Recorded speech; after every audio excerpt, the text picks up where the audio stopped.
बिस्मिल्लाहिर्रहमानिर्रहीम। आप देख रहे हैं तारीख कहानी, और आज हम आपको बताएंगे कि मिसाइल और रॉकेट में क्या फ़र्क होता है। आजकल हर तरफ जंग के चर्चे हैं, जंग की कहानियां हैं, जिसमें आप सुन रहे हैं जी कि पाकिस्तानी एयरफोर्स ने PL-15 मिसाइल फायर करके इंडिया के राफाल तैयारे गिरा दिए। तो आज हम आपको बताएंगे कि मिसाइल और रॉकेट में क्या फ़र्क है। मिसाइल और रॉकेट जो हैं वो एक ही ख़ानदान के दो अफराद हैं। बुनियादी तौर पर इनके फायर करने का तरीका, हदफ तक पहुँचने का तरीका जो है या वो जो असूल जिसके तहत ये हदफ तक पहुँचते हैं वो एक है।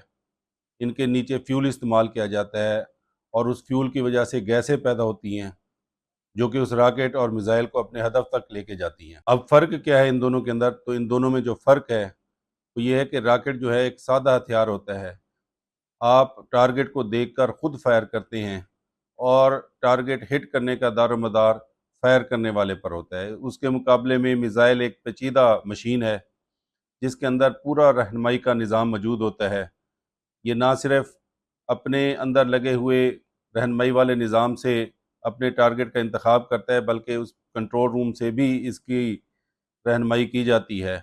और इस तरह मिसाइल अपने गाइडेंस सिस्टम की वजह से या रहनुमाई वाले निज़ाम की वजह से अपने टारगेट तक ना सिर्फ पहुंचता है बल्कि उसको यकीनी तौर पर हिट भी करता है। उम्मीद है आपको ये वीडियो पसंद आई होगी। हमारे चैनल को लाइक और सब्सक्राइब कीजिए। Thank you very much.